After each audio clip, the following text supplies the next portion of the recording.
Bapak, Ibu, saudara-saudariku yang dikasihi Tuhan, ada peribahasa berakit-rakit ke hulu, berenang-renang ke tepian.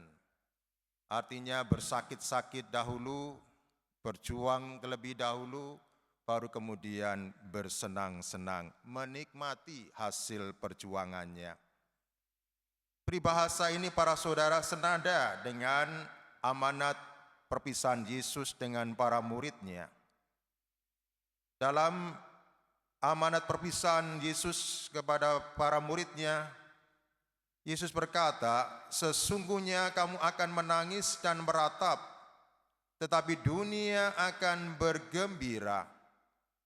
Kamu akan berduka cita, tetapi duka citamu akan berubah menjadi sukacita." Apa yang akan dialami oleh para murid itu Yesus bandingkan dengan perempuan yang akan melahirkan.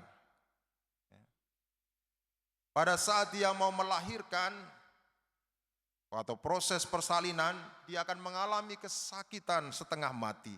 Apalagi kalau itu persalinan pertama.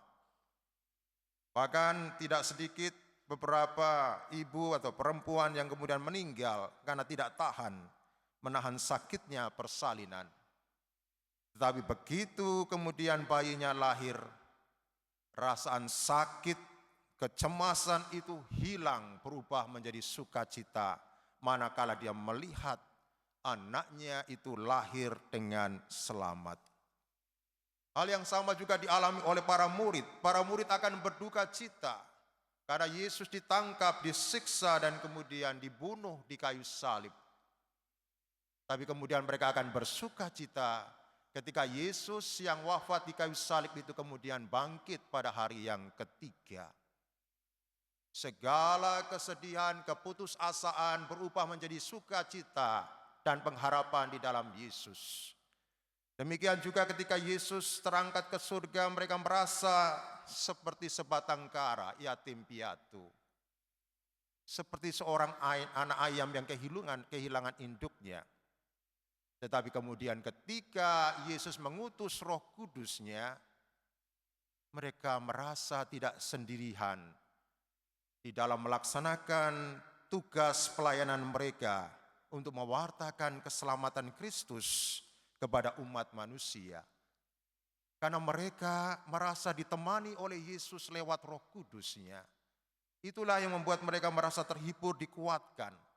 Mereka memang mengalami penderitaan, derita secara fisik, tetapi hati mereka dipenuhi dengan sukacita.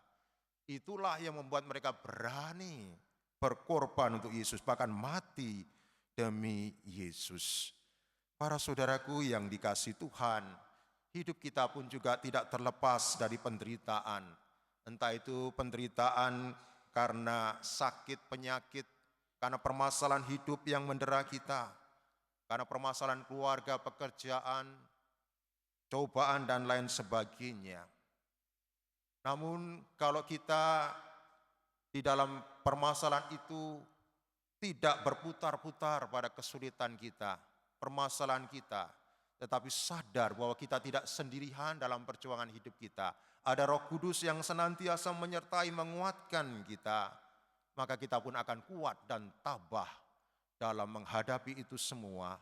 Maka para saudara kita diminta untuk selalu terbuka dan mengandalkan diri pada kekuatan Tuhan, supaya Tuhan sungguh-sungguh mampu bekerja dalam hidup kita.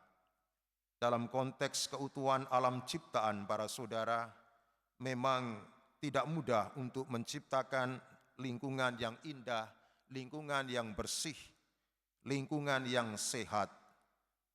Tetapi kalau kita mau berjerih payah, dengan mau mengumpulkan dan memilah-milah sampah, dengan mau menanam tanaman di sekitar rumah kita, dengan mau menjaga kebersihan di lingkungan kita, walaupun itu sesuatu yang sulit, sesuatu yang berat, tetapi kalau itu kita lakukan setiap hari, itu akan menjadi habitus, kebiasaan.